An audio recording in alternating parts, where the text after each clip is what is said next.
This week, Madonna and Rupert Everett start a family in The Next Best Thing. Frankie Muniz finds his life transformed by the friend he calls My Dog Skip. And alien Gary Shandling romances Earthling Annette Bening in What Planet Are You From?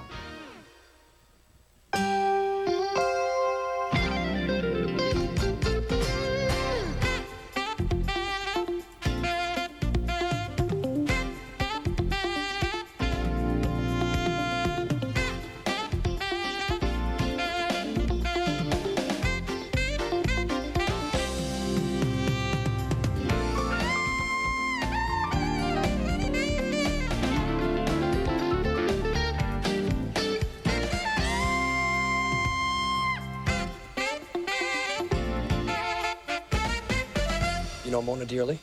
What about her? She was proceeding southbound on Route 9 when apparently her vehicle was involved in a 21107. Police Chief Danny DeVito finds out the most hated woman in town is dead in Drowning Mona, one of 5 new films we'll be reviewing this week. I'm Roger Ebert of the Chicago Sun-Times. And I'm Richard Roeper, syndicated columnist for the Chicago Sun-Times.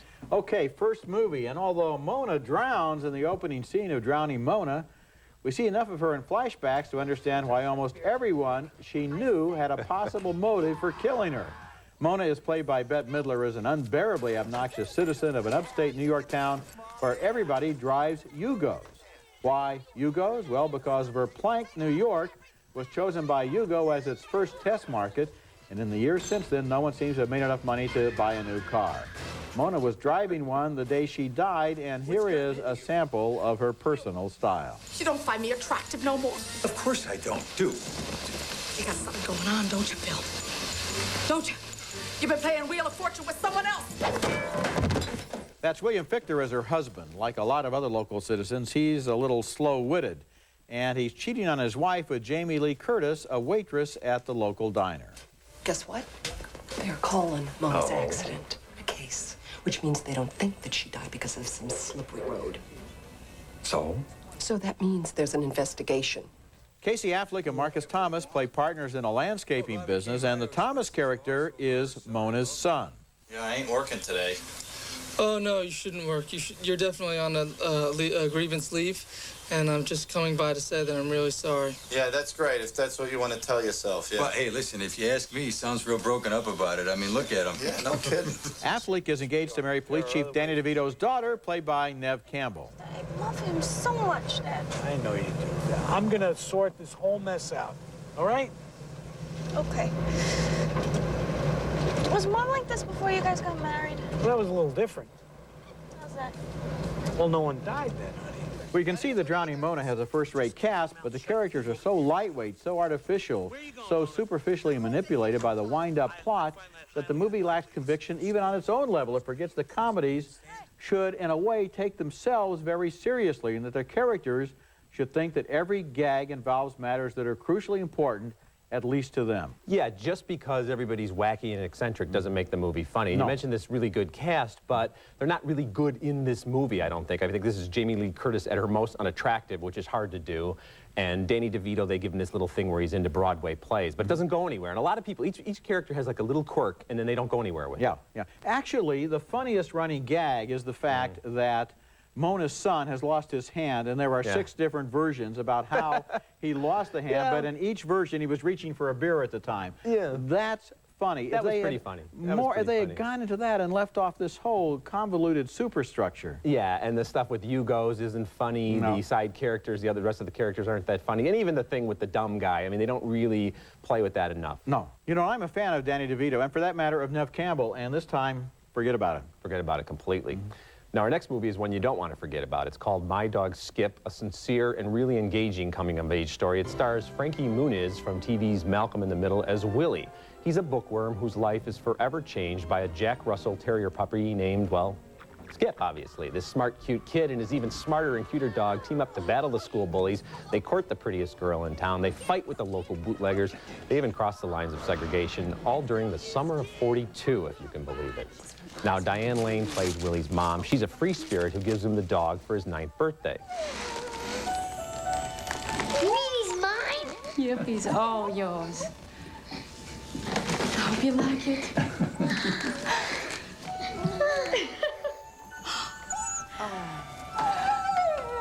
Kevin Bacon plays Willie's dad, a one-legged war veteran who says Willie isn't ready to care for a dog. He keeps the dog for 2 weeks. If there's a problem, I'll take it to the farm myself. Jack, Will deserves this chance. Soon, Willie and Skip are having all sorts of winsome adventures, as in this scene where Willie and his friends train the dog for possible canine duty in World War II. Those are the bad guys. Those are the Germans. Hitler. You want to kill Hitler. Well, until now, probably the only movie with a dog in its title that I've loved is Reservoir Dogs, and I'm not exactly the target audience for this family-friendly tale. But I'm mad enough to admit that I love this movie. My Dog Skip is sentimental without being sappy. It's clever without being contrived. And the cast is so attractive, the writing so sharp that only a hopeless curmudgeon, you know, the kind of person who would actually kick a puppy, could be unmoved by this film. Now, I went into the theater growling and snarling about having to sit through some children's animal movie, but I walked out thinking that maybe I should get a dog, especially if I could find one as cool as Skip. You know, I think it's an interesting point because this is not really a children's movie.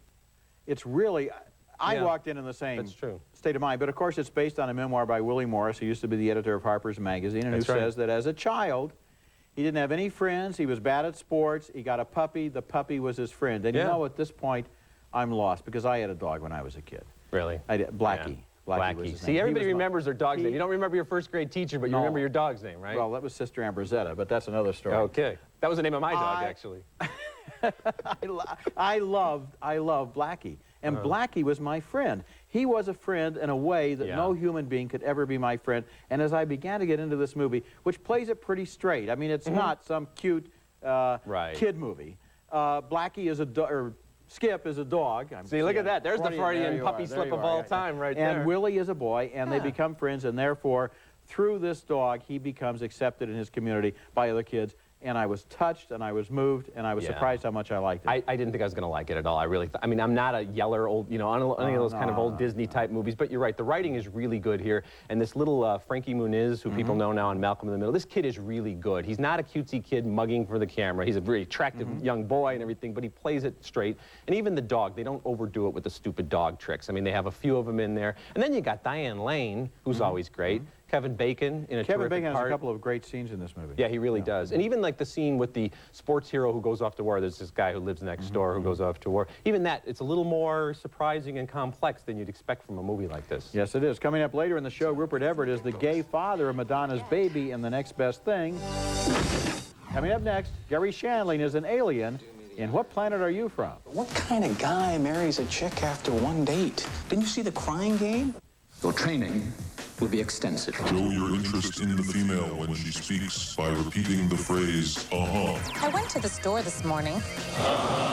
Alien men study the behavior of Earth women in that scene from What Planet Are You From? A spectacularly ill-conceived comedy about a man from space who lands here on a mission to impregnate an Earth female. Gary Shandling stars as the alien who takes the Earth name of Harold Anderson and gets a job in a bank where his best friend is played by Greg Kinnear. Who's that? Oh, that's Rita, office manager. I got her a job. Smartest thing I ever did. Is she too late, my friend? The movie also stars Linda Fiorentino as Kinnear's wife and Annette Bening as the woman whose car he ran into. That's what you didn't want to tell me. You were at an AA meeting?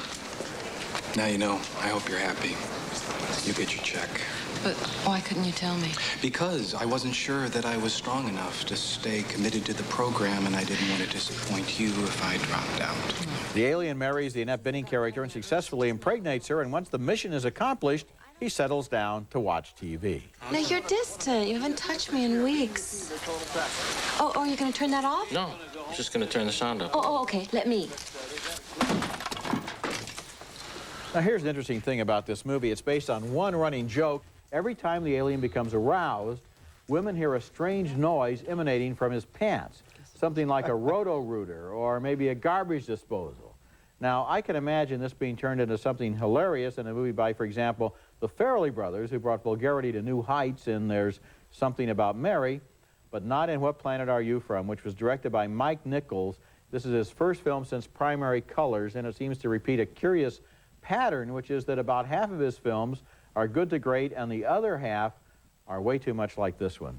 Yeah, I hope he doesn't try these jokes out on Diane Sawyer when they're sitting around the kitchen table. Wow. But, you know, I don't think you're being fair when you say there's only one joke in this movie. There are other jokes in this movie, and I know it's stupid, and I know it's beneath the level of Annette Bening and Gary Shandling and Greg Kinnear and this terrific cast, but you know what? I kept laughing, and maybe I shouldn't have been laughing. You like this movie? I laughed a lot at this movie. And I even had the delayed chuckle thing where you see a stupid joke, and then you just kind of, and they go to the next scene, and you're just going, I can't help it. You're laughing some more. I laughed probably a half dozen times loudly and another 25 times where I was chuckling at it. So even though I know in my heart, in my head, I shouldn't love this movie, I really did like it. Well, It made me laugh. if you laugh, nobody can tell you it wasn't funny. Yeah, it made me although laugh. I can say that it wasn't funny. Stupid can be funny, though, right? Okay, I mean, well, we agree on stupid that. can be funny and stupid can be stupid. Here's one thing.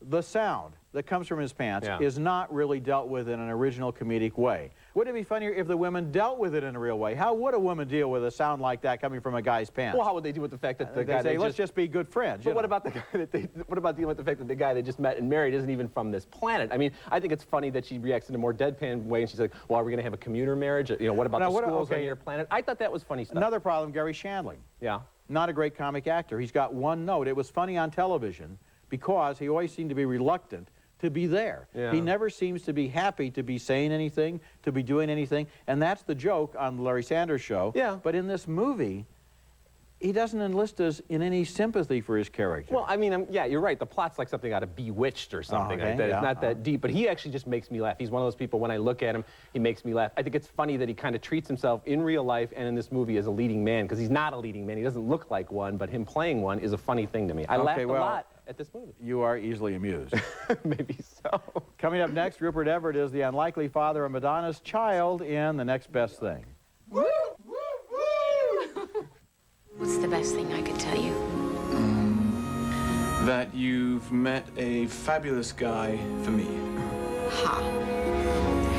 What's the next best thing?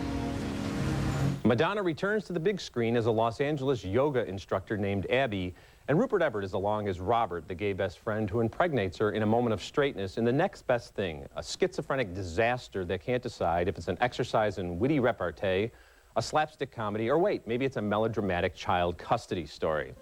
And the problem is we don't laugh at the jokes, we don't care who gets the kid, and we can't even imagine why these two great-looking, intelligent personalities, Madonna and Everett, got involved in such an implausible story. Now, after Abby tells Robert he's the father of her baby, they decide they'll live together and share parental duties, even though there's no hope for romance. I can't be a husband. You just have to be a father. And a friend. And it all works out until the hunky Benjamin Bratt stumbles into Abby's yoga class one day and they start dating. I don't know, I guess I never met the right woman. Yeah. Or maybe I met her, but I wasn't the right man at the right time. Anyway, that's my excuse. What's yours? I decided to have a child instead of a husband. Couldn't you have both? But instead of being happy for his lovelorn friend, Robert turns into a total jerk who treats Brad as if he's a convict and not this wealthy, caring, perfectly handsome man. Hi, this Abby Reynolds' house? Suddenly, the wacky banter gives way to a ludicrous courtroom drama, with the former best friends now locked in this mortal combat over the fate of their little boy, who reacts to all of this torment and upheaval with a less convincing range of emotions than was displayed by the pooch in My Dog Skip. And meanwhile, the two men in this movie are constantly displaying their waxed and tanned and chiseled pecs, while Madonna just manages to stay clothed, but she keeps whining about her aging and sagging figure, even though she's a yoga instructor with muscular arms who can do all these levitating tricks with her supple body. The Next Best Thing is truly, truly awful. It's almost enough to make you yearn for a double feature of Shanghai Surprise and Who's That Girl? Well, almost. This movie is bad. Yes. This movie is really bad. And I think you put your finger right on it, which is, first of all, it's not a funny comedy. Then it's not a convincing romance. And then it's a turgid courtroom drama. And then it ends with this, you know, sunset over Los Angeles as the reconciliation takes place. And we're just sitting there staring in appalled disbelief at the screen. I didn't believe 1 second of this movie, and I was especially offended by its entire approach to homosexuality. Yeah. I mean, I suppose these people somehow buffaloed themselves into thinking that this movie was somehow... We're being liberal, we're being 21st century, because or something. Rupert Everett, Come of on, course, you know, is so openly gay I don't care if himself. he's gay or straight, he's He's a creep in this movie. He's a real creep. He's almost sinister and hideous. I know. And if the people in this movie really behaved like this in real life, they wouldn't be having any golden sunsets at the end of the story. Another question. He's a gardener. Yeah. She's a yoga instructor, so of course they live in a $2 million house. Yeah, that's nice. Must pay well in L.A. Everyone in the movies. Okay, next movie, and our next movie is Miss Julie, based on the play by August Strindberg, the Swedish playwright, about a long night of talk and mind games between the daughter of a Swedish count and her footman. The movie takes place in the 19th century in a society where strong walls of psychology and custom separated upstairs and downstairs. And what's intriguing is that these two characters are not really attracted to each other romantically. They're attracted to the danger of crossing the class divide.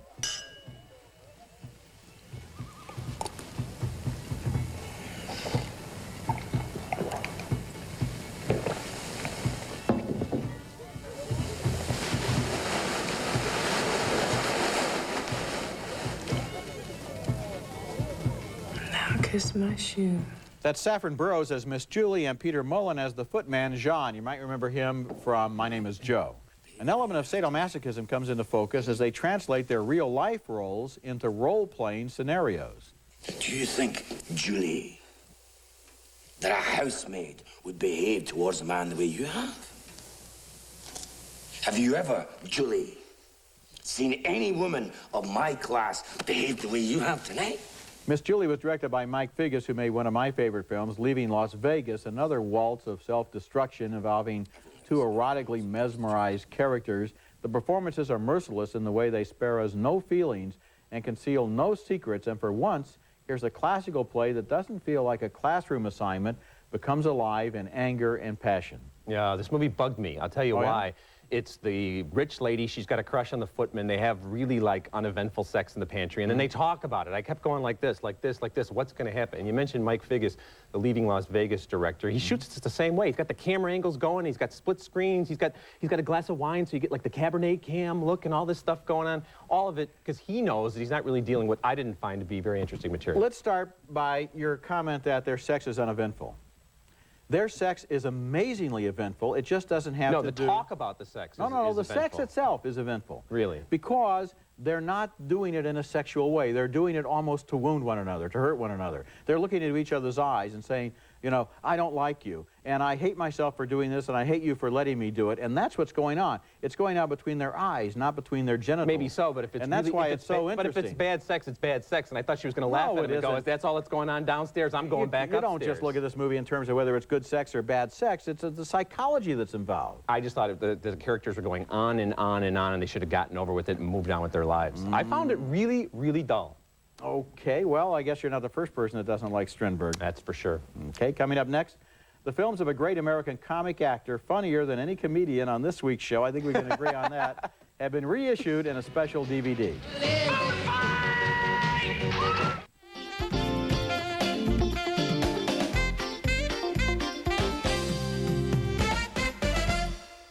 Roger Ebert in the Movies Video Pick of the Week is brought to you by Nestle Raisinets. At the movies or at home, Raisinets.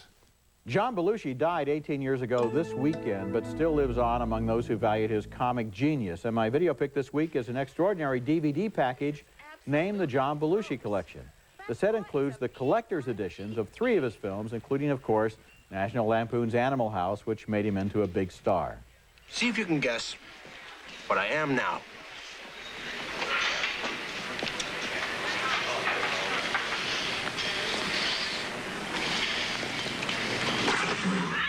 Also, his classic musical with Dan Aykroyd, Blues Brothers.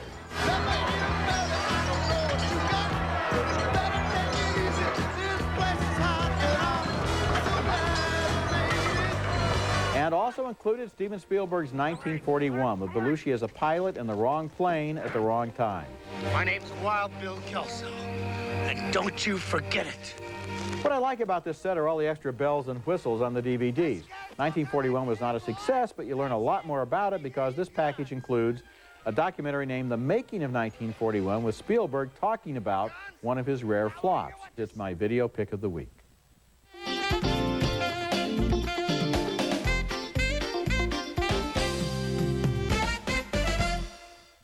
Now let's take another look at the movies we reviewed on this week's show. 2 thumbs down for Drowning Mona, which is so contrived that we didn't care who drowned Mona. 2 thumbs up, though, for the charming family film My Dog Skip. A split decision for What Planet Are You From? I didn't laugh, but Richard did, and he liked Gary Shandling. 2 thumbs down, way down, for The Next Best Thing. And finally, a split vote for Miss Julie. I admired Mike Biggis's adaptation of the Strindberg play. Richard felt it was tedious. I'm still laughing about What Planet Are You From? In my head, I'm laughing. I'm still laughing that you laughed about it. I can't believe it, but we agree on My Dog Skip. Oh, we really like that movie. Thanks a lot for being here. Sure. I'll see you at the office. Alrighty. Okay, remember, you can hear our reviews on the web, Richard and myself, at ebert-movies.com, part of Go Network and my print reviews, and actually Richard's column, too. They're online at suntimes.com. Next week, we'll be back with reviews of more new movies, including the sci-fi epic Mission to Mars and also Roman Polanski's satanic thriller, The Ninth Gate. That's next week, and until then, the balcony is closed.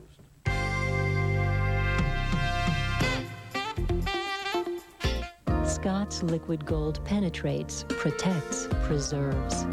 When you want your wood furniture to look beautiful, Scott's Liquid Gold it. They taste just like a Jelly Belly. 40 fun flavors, 4 calories per bean, 0 fat. It's Jelly Belly, the original gourmet jelly bean. Use Alpha Hydrox AHA treatment to improve the way your skin looks and feels. Bring back that youthful glow with Alpha Hydrox Cream and Lotion for softer, smoother skin. Introducing the Berkline Shiatsu Massage Recliner in genuine leather. Soothe tired, aching muscles while refreshing your mind and body in a Berkline Shiatsu Massage Recliner. Closed captioning for Roger Ebert in the Movies is brought to you by... At Meineke, save 50% on lifetime brake pads and shoes, backed by a nationwide warranty. At Meineke, you won't pay a lot, but you'll get a lot.